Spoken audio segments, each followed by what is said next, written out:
Hello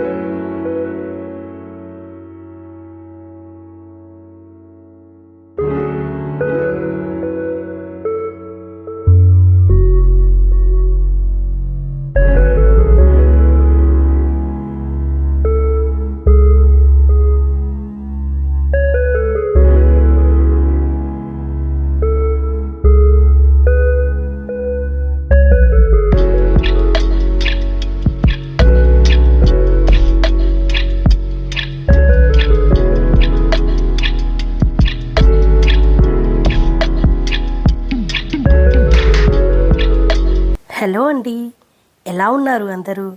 నేనైతే చాలా బాగున్నాను. మీరందరు కూడా బాగుండాలని కోరుకుంటున్నాను. సో నా వాయిస్ అయితే కొంచెం చేంజ్ వస్తుంది, సో ప్లీజ్ అడ్జస్ట్ అవ్వండి. యాక్చువల్గా ఏంటంటే సివియర్ థ్రోట్ ఇన్ఫెక్షన్ అయింది. సో దానివల్ల నా వాయిస్ అంతా చేంజ్ అయిపోయిందనమాట. ఇంకా తప్పదు, వీడియో అప్లోడ్ చేయాలి కాబట్టి వాయిస్ ఓవర్ అయితే ఇస్తున్నాను. సో నేను సగ్గుబియ్యం వడియాలు చేశానండి, అది ప్రాసెస్ కూడా ఈ వీడియోలో ఇంక్లూడ్ చేస్తాను.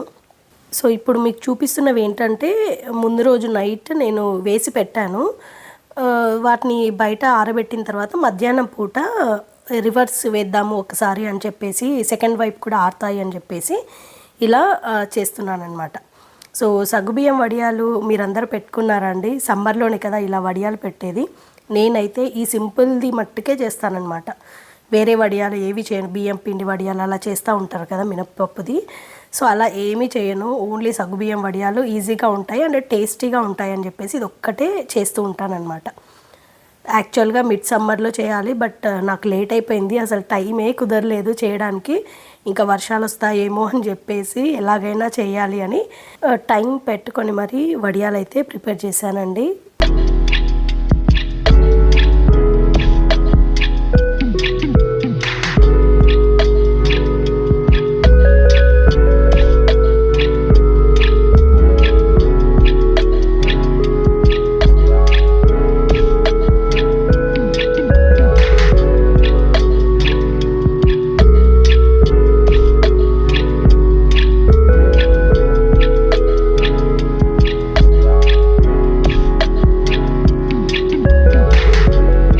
దోశ చేద్దామని చెప్పేసి మార్నింగే పప్పు అండ్ రైస్ కలిపి నానబెట్టానండి, మినప్పప్పు అండ్ రైస్. సో నేను ఇడ్లీ రైస్ నానబెడతానమాట. 1 కప్పు గుండు మినపప్పుకి 2 కప్స్ ఇడ్లీ రైస్ వేసుకొని, అలాగే కొంచెం అటుకులు కూడా నానబెట్టి పెట్టుకుంటాను పక్కన. సో ఇవి మార్నింగే నానబెట్టాను కాబట్టి ఇప్పుడు ఆఫ్టర్నూన్కి మంచిగా నానిపోయాయి. సో 1 వీక్కి సరిపడా నేను దోశ బ్యాటర్ అయినా ఇడ్లీ బ్యాటర్ అయినా ముందే ప్రిపేర్ చేస్తానన్నమాట. సో ఈరోజు వచ్చేసి దోశ బ్యాటర్ 1 వీక్కి సరిపడా చేసుకుంటున్నానండి. ఇలా దోశ బ్యాటర్ మన ఇంట్లో ఉందనుకోండి, మనకి ఎప్పుడు కావాలంటే అప్పుడు ఇన్స్టెంట్గా దోశలు అయితే వేసేసుకోవచ్చు అనమాట. సో నేను అందుకోసమే వీక్కి సరిపడా ఒకేసారి బ్యాటర్ అయితే ప్రిపేర్ చేసి పెడతానండి.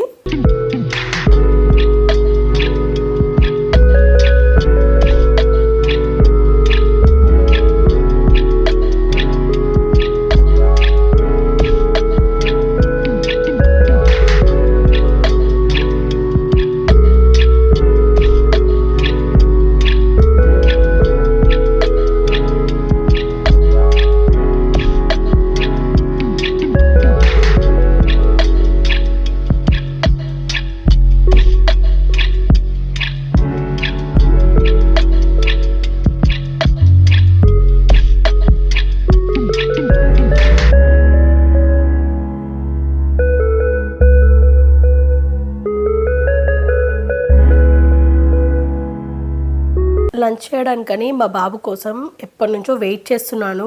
వాడేమో రావట్లేదు అనమాట, క్రికెట్ ఆడడానికి వెళ్ళాడు. అసలు టైం కూడా చూసుకోవట్లేదు రావడానికి. ఇప్పుడు టైం ఆల్మోస్ట్ 2:30 అవుతుందన్నమాట. సో లంచ్ టైం అయింది కదా నాన్న, ఇంతసేపు అయింది నువ్వు ఇంకా రాలేదు అంటే, నేను టైం చూసుకోలేదు మమ్మీ అని చెప్తున్నాడు అనమాట.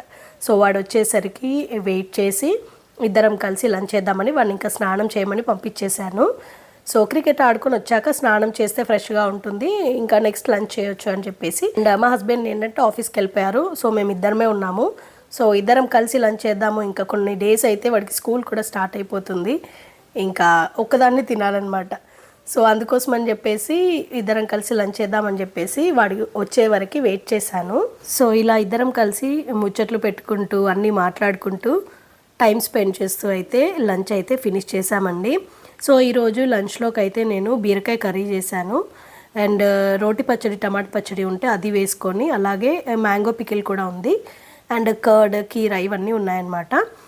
సో ఇంకా ఈరోజు కంప్లీట్ వెజ్ అనమాట. మా బాబుకి ఏంటంటే వెజ్లో అన్ని కర్రీస్ ఇష్టపడాడండి. కొన్ని మట్టుకే తింటాడు. పన్నీర్ అంటే చాలా ఇష్టం, ఎక్కువగా తింటాడు.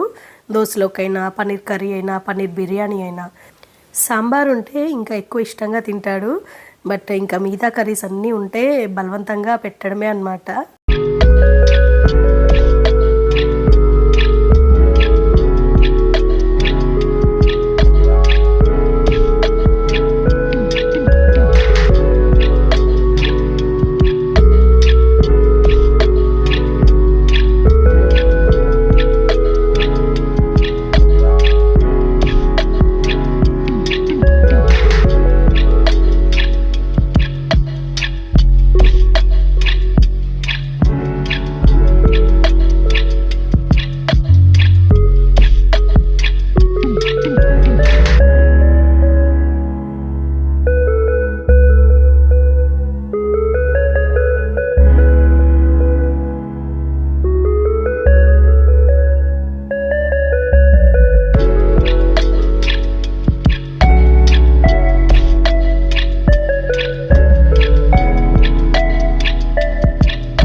లంచ్ చేశాక ఐస్ క్రీమ్స్ తిందామని చెప్పేసి వాడికి ఒకటి ఇచ్చేసి నేను తింటున్నాను అనమాట.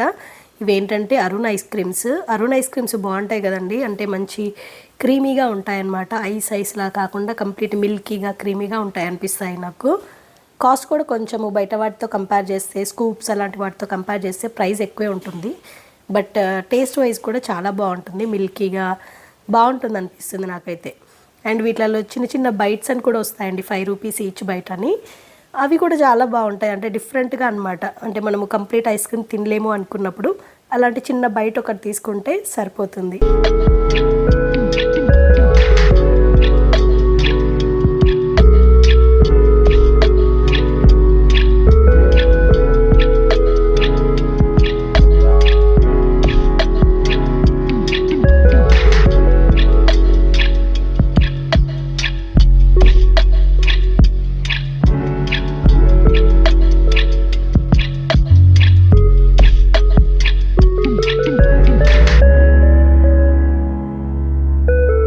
ఈరోజైతే నా వార్డ్రోబ్ని నీట్గా ఆర్గనైజ్ చేసుకుందామని చెప్పేసి అన్నీ తీసి బయట పెడుతున్నాను. సో ఇవన్నీ ఆల్మోస్ట్ ఐరన్ చేసిన బట్టలేనండి, కాకపోతే అంతా చిందరవందరగా ఉన్నాయన్నమాట, ఒక నీట్ ఆర్డర్లో లేవు. సో ఒకసారి తీసి షెల్ఫ్ కూడా నీట్గా తుడుచుకొని పెట్టుకుందామని చెప్పేసి ముందైతే అన్నీ తీసి బెడ్ పైన పెట్టేసి నీట్గా షెల్ఫ్ తుడిచేసుకొని దీనిపైన ఎప్పుడు ఒకటి వేస్తానన్నమాట. పేపర్ కాదండి, అది రోల్ దొరుకుతుంది కదా కబోర్డ్లో వేసుకునే షీట్స్. సో అది తీసుకొని దీని మెజర్మెంట్తో కట్ చేసి పెట్టుకున్నాను. సో అది వేసేసుకొని ఇంకా నాకు కావాల్సినట్టుగా మంచిగా నీట్గా సర్దుకున్నాను అనమాట బట్టలన్నీ. ఇవేంటంటే ఆల్రెడీ ఐరన్ చేసి ఉన్నాయి కాబట్టి నాకు ఈజీ అయ్యింది. లేదు అంటే అన్నీ తీసి మడత పెట్టుకోవాలి అంటే చాలా టైం పట్టేది.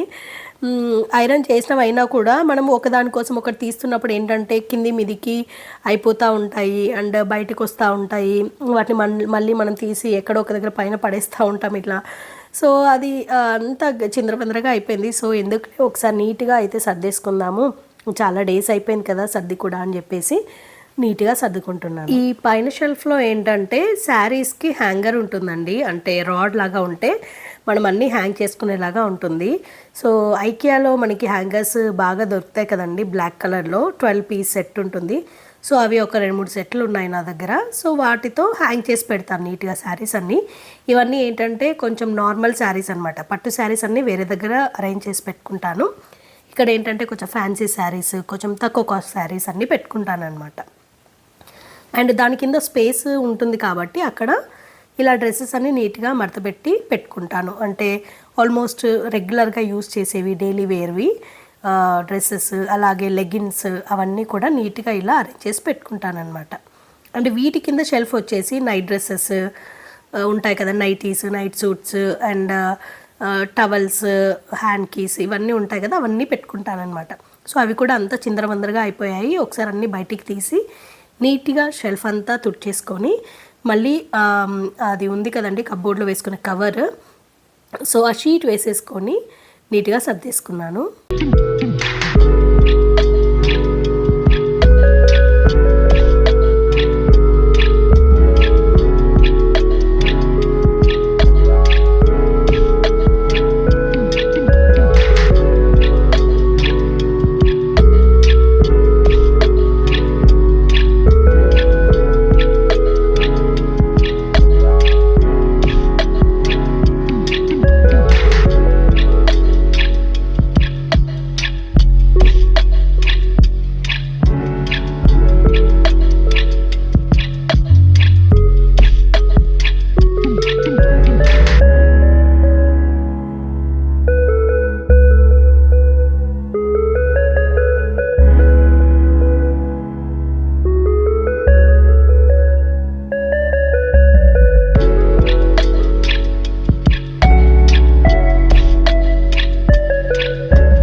మనము ఏదైనా సరే అండి, ఎంత నీట్గా సర్దుకున్నాం అనే దానికంటే కూడా మనము ఆ పర్టికులర్ థింగ్ యూజ్ చేస్తున్నప్పుడు మళ్ళీ తీసి ఎక్కడక్కడ నీట్గా పెట్టుకుంటేనే అవి ఎక్కువ టైం వరకు అలా నీట్గా ఉంటాయన్నమాట. ఇప్పుడు ఇంత నీట్గా సర్దినా కూడా రేపు మళ్ళీ వచ్చేసి ఇష్టం వచ్చినట్టుగా బట్టలన్నీ లాగేసి మళ్ళీ ఎక్కడక్కడ ఇలా కుక్కినట్టు పెట్టామనుకోండి, అది మనం ఇంత సర్ది కూడా టైం అంతా వేస్ట్ అనమాట. అలాంటప్పుడు అసలు సర్దడమే వేస్ట్ అనిపిస్తుంది నాకు. సో అందుకోసమే ఏదైనా సరే మనం దాన్ని నీట్గా మెయింటైన్ చేయడం అనేది ఇంపార్టెంట్ అండి. అవి మన దగ్గర ఎన్నున్నా కూడా ఏదైనా సరే మెయింటెనెన్స్ అనేది ఇంపార్టెంట్. సో ఆర్గనైజ్ చేసుకోవడం ఒక్కటే కాదండి, దాన్ని నీట్గా అలాగే మెయింటైన్ చేయాలి. అంటే మనం తీసుకున్నవి మళ్ళీ నీట్గా మళ్ళీ అక్కడే పెట్టాలన్నమాట. ఎక్కడ వస్తువులు అక్కడ పెట్టడం అనేది అలవాటు చేసుకున్నాం అనుకోండి, మనకి సర్దడంలో almost half of the work తగ్గిపోతుందన్నమాట. సో నేను కర్చీఫ్స్ అండ్ మాస్క్స్ అన్నీ కలిపి ఒక ఇట్లా మన ఏమంటారు, ఇది కూడా ఒక ఆర్గనైజర్ టైపే నా దగ్గర ఎప్పటి నుంచో ఉంది. సో ఇందులో సర్దేస్తున్నాను. నాకేంటంటే మాస్క్స్ కంపల్సరీ అనమాట. ఏదైనా కిచెన్ క్లీనింగ్ చేసినప్పుడైనా, లేదా ఏదైనా ఎక్కువ డస్ట్ థింగ్స్ చేసినప్పుడైనా కూడా, అంటే ఇంట్లో బాగా డస్ట్ ఉండేవి క్లీన్ చేయడం అట్లాంటివి చేసినప్పుడు కూడా నాకు పడదనమాట. సో కంపల్సరీ మాస్క్స్ అయితే ఇంట్లో ఉంటాయన్నమాట. అండ్ నెక్స్ట్ కింది షెల్ఫ్లో ఏంటంటే బ్యాక్ ప్యాక్స్, అలాగే ఈ ఐకియా బాక్స్ ఉంది కదండి, ఇది నేను చాలా ఇయర్స్ బ్యాక్ తీసుకున్నాను. అంటే ఆల్మోస్ట్ 6 to 7 years బ్యాక్ తీసుకున్నాను. సో ఇందులో ఏంటంటే నావి శారీ పెట్టికోట్స్ ఉంటాయి కదా, పెళ్ళైనప్పటి నుంచి తీసుకున్నవి అలాగే ఉన్నాయి. ఇందులో అసలు సగం యూజే చేయను, బట్ ఏదైనా కలర్కి మ్యాచ్ అవుతుంది కదా అని చెప్పేసి ఇంకా అలాగే ఉంచేసుకున్నాను. సో ఇవన్నీ మళ్ళీ ఒకసారి తీసి నీట్గా సర్దేసి మళ్ళీ పెట్టుకుందామని చెప్పేసి నీట్గా అయితే సర్దేస్తున్నాను అనమాట. సో ఈ కంప్లీట్ వార్డ్రోబ్ అయితే నేనే యూజ్ చేస్తానండి. పక్కన సైడ్ ఉంది కదండి, అందులో మా బాబువి అండ్ మా హస్బెండ్వి ఉంటాయన్నమాట.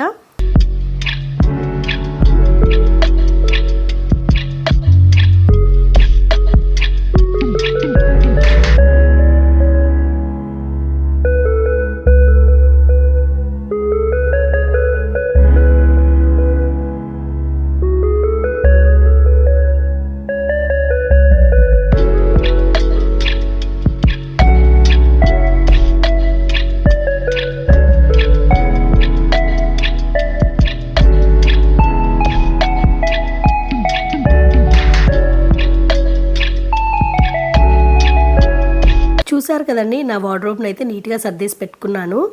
సో చూడాలి ఎన్ని డేస్ వరకు ఇది ఇలాగే నీట్గా ఉంటుంది అని చెప్పేసి.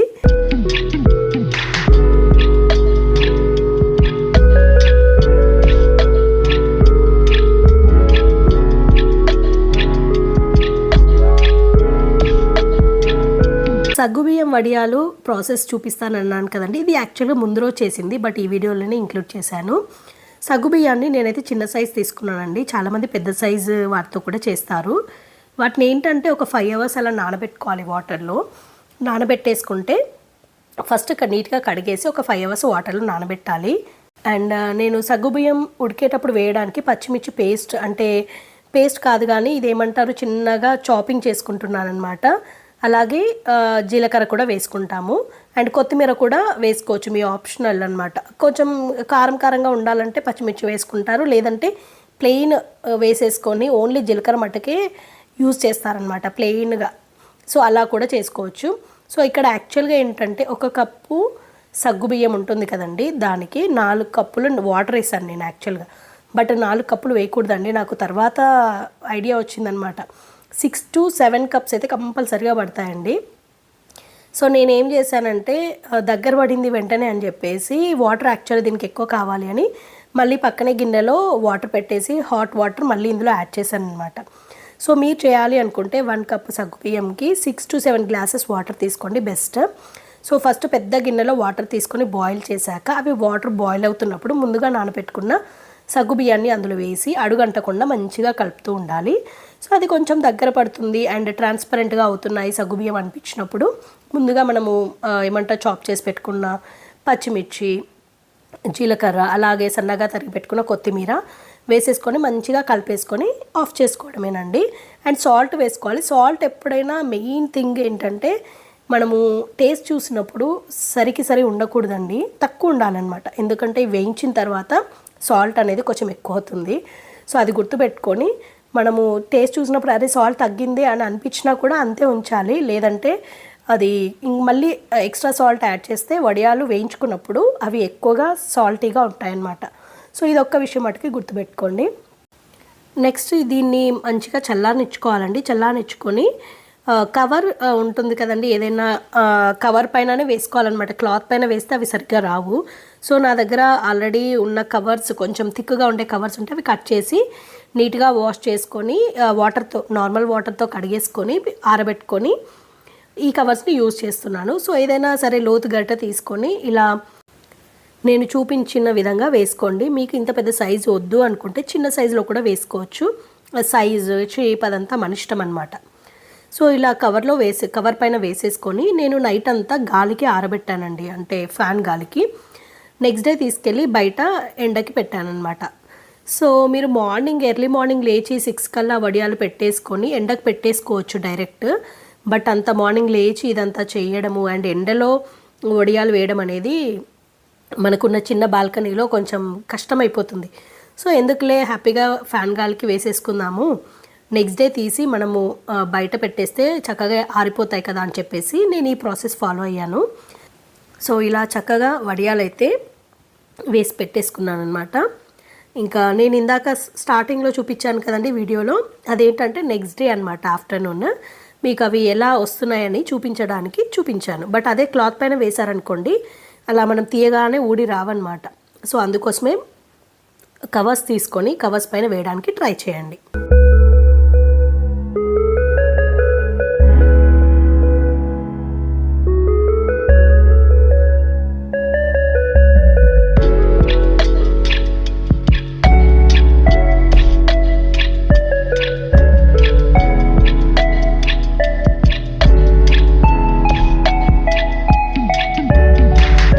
ఈవినింగ్ 4:30 అలా అయ్యిందండి. సో మా బాబుని స్విమ్మింగ్కి తీసుకెళ్ళాను. ఇంకా ఒక 3 to 4 days అయితే స్విమ్మింగ్ క్లాసెస్ కూడా అయిపోతాయండి.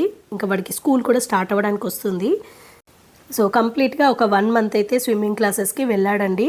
పర్ఫెక్ట్గా నేర్చుకున్నాడు, అన్నీ స్ట్రైట్గా చేయడము అండ్ ఫ్లోటింగ్, రివర్స్లో వాటర్లో ఫ్లోట్ అవుతూ చేయడము అండ్ అండర్ వాటర్ కూడా మ్యాక్సిమం నేర్చేసుకున్నాడు. సో మొత్తానికైతే స్విమ్మింగ్ అయితే వచ్చేసింది, ఇంకా ప్రాబ్లం లేదు. మళ్ళీ ఇంకా నెక్స్ట్ ఇయర్ సమ్మర్లోనేనండి. వేరే టైంలో ఏంటంటే వీడికి పడదనమాట, చల్ల వాటర్కి చేస్తే జలుబు కాఫ్ అవన్నీ వస్తాయి కదా. అండ్ స్కూల్ కూడా ఉంటుంది కాబట్టి ఇంత ఫ్రీగా మనము వీళ్ళకి క్లాసెస్కి పంపించలేమన్నమాట. సో అందుకోసమే సమ్మర్ని బాగా యూటిలైజ్ చేసుకోవాలి, స్విమ్మింగ్ నేర్చుకోవాలి అంటే. సో మేమైతే ఈ సమ్మర్లో మా బాబుకి పర్ఫెక్ట్ స్విమ్మింగ్ అయితే నేర్పించేశాము.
స్విమ్మింగ్ క్లాస్ నుండి వచ్చాక ముందైతే బట్టలన్నీ తీసేసానండి ఆరబెట్టినవి. అండ్ నెక్స్ట్ కొంచెం ఈవినింగ్ నన్నారి డ్రింక్ తాగుదామని చెప్పేసి డ్రింక్ అయితే ప్రిపేర్ చేస్తున్నాను. మీకు ముందు వీడియోలో కూడా చెప్పాను కదండి, లెమన్ క్యూబ్స్ ప్రిపేర్ చేసి పెట్టుకున్నాను అని చెప్పేసి. సో అవైతే చాలా బాగా యూజ్ అవుతున్నాయి అన్నమాట. ఇంకా ప్రతిసారి లెమన్ స్క్వీజ్ చేయడము అదంతా పని పెట్టుకోకుండా ఒకేసారి ఇలా రెడీ చేసి పెట్టుకున్నాం అనుకోండి, మనకి ఎప్పుడు కావాలంటే అప్పుడు చల్లచల్లని డ్రింక్ తాగొచ్చు అనమాట. సో లెమన్ క్యూబ్ వేసుకొని కొంచెం నన్నారి కాన్సన్ట్రేట్ ఉంటుందన్నమాట, అది వేసుకొని మీరు సోడా కావాలంటే సోడా వేసుకోవచ్చు, లేదంటే వాటర్ కావాలంటే వాటర్తో తాగొచ్చు. వాటర్తో తాగడం బెస్ట్, బట్ టేస్ట్ అనేది మనకి సోడాతో బాగుంటుందన్నమాట.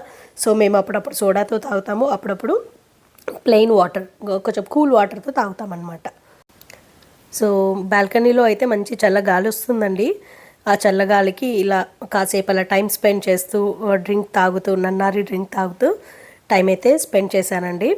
ఇంకా నెక్స్ట్ మళ్ళీ పనులు ఉంటాయి కదా. నెక్స్ట్ ఇంకా డిన్నర్ ప్రిపరేషన్స్ అని, ఇంకా డిష్ వాషర్లో గిన్నెలు వేయడము, అన్లోడ్ చేయడం, ఇవన్నీ పనులు ఉంటాయి. సో కాసేపు ఇలా రిలాక్స్డ్గా కూర్చుందామని చెప్పేసి ఒక 10 to 15 minutes అలా టైం స్పెండ్ చేస్తానండి.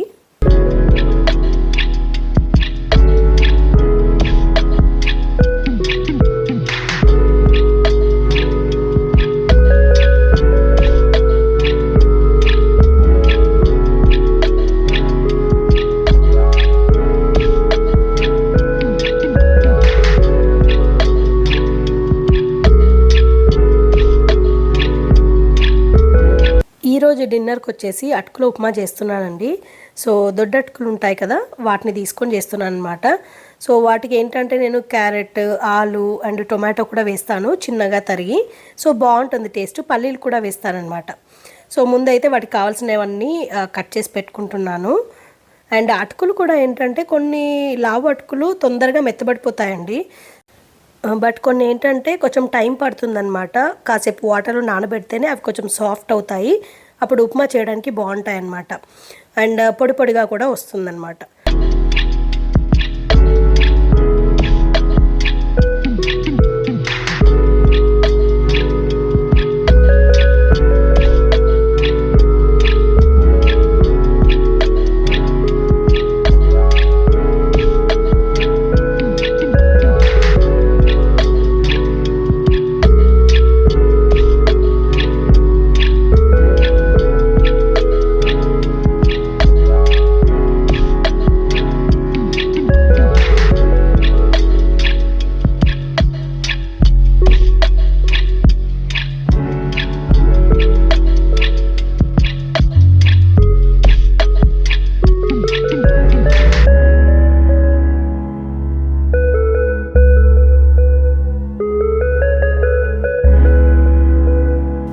రెసిపీ విషయానికి వస్తే నార్మల్గా ఒక కడాయి పెట్టేసుకొని ఆయిల్ వేసుకొని ఆవాలు, జీలకర్ర ఒక్కొక్క చిన్న స్పూన్ వేసుకొని ముందు పల్లీలు వేసి రోస్ట్ చేస్తానండి ఆయిల్లో.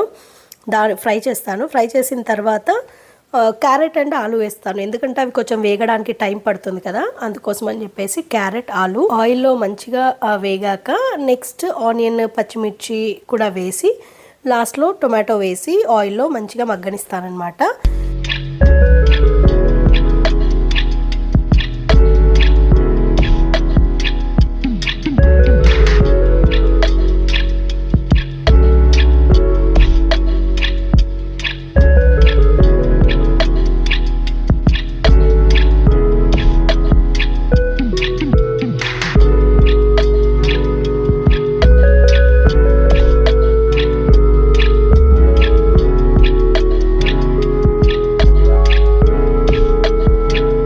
ఇవన్నీ వేగాక కొంచెం పసుపు, అల్లం వెల్లుల్లి పేస్ట్ కూడా వేసి పచ్చివాసన పోయేదాకా కొంచెం ఫ్రై చేసుకోవాలన్నమాట.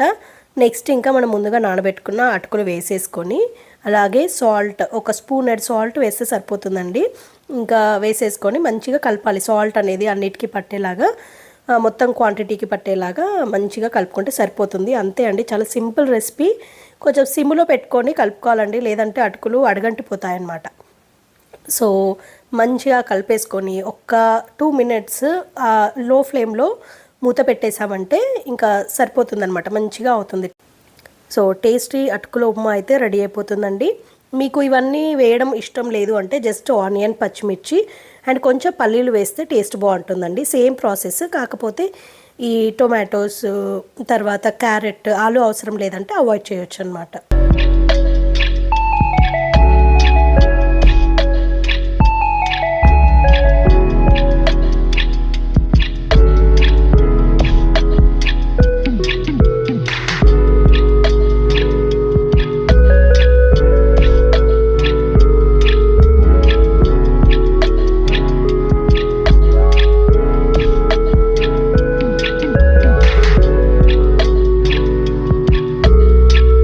సో మా బాబుకి ఆకలిస్తుంది అంటే వాడికైతే ముందు పెట్టేస్తున్నాను.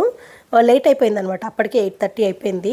ఇంకా మా హస్బెండ్ ఆఫీస్ నుండి రాలేదు. సో తను వచ్చాక, తను ఫ్రెష్ అయ్యాక ఇంకా మేమిద్దరం కలిసి తిందాంలే అని చెప్పేసి ముందైతే మా బాబుకి టిఫిన్ పెట్టేస్తున్నాను. సో ఇదండి ఇవాల్టి వీడియో. ఈ వీడియో అయితే మీ అందరికీ తప్పకుండా నచ్చుతుందని అనుకుంటున్నానండి. ఈ వీడియో కనుక నచ్చితే లైక్ చేయండి, అలాగే మీ ఫ్రెండ్స్ అండ్ ఫ్యామిలీ మెంబర్స్తో షేర్ చేయండి. అండ్ మీకు ఎలాంటి కంటెంట్ కావాలి అనేది కూడా నాతో కమెంట్ సెక్షన్లో షేర్ చేయండి. దాన్ని బట్టి నేను ఎలాంటి వీడియోస్ చేయాలి అనేది ప్లాన్ చేసుకుంటానన్నమాట. అండ్ కొత్తగా చూస్తున్న వాళ్ళందరూ నా ఛానల్లో చాలా వరకు వీడియోస్ పోస్ట్ చేసి ఉన్నానండి. ఒకసారి ఫ్రీ టైం ఉన్నప్పుడు చెక్ చేయండి. నచ్చితే కనుక తప్పకుండా ఛానల్ని సబ్స్క్రైబ్ చేసుకోండి. ఇదండి ఇవాల్టి వీడియో. మళ్ళీ ఒక కొత్త వీడియోతో మీ ముందుకు వస్తానండి. అంతవరకు టేక్ కేర్, బాయ్ బాయ్.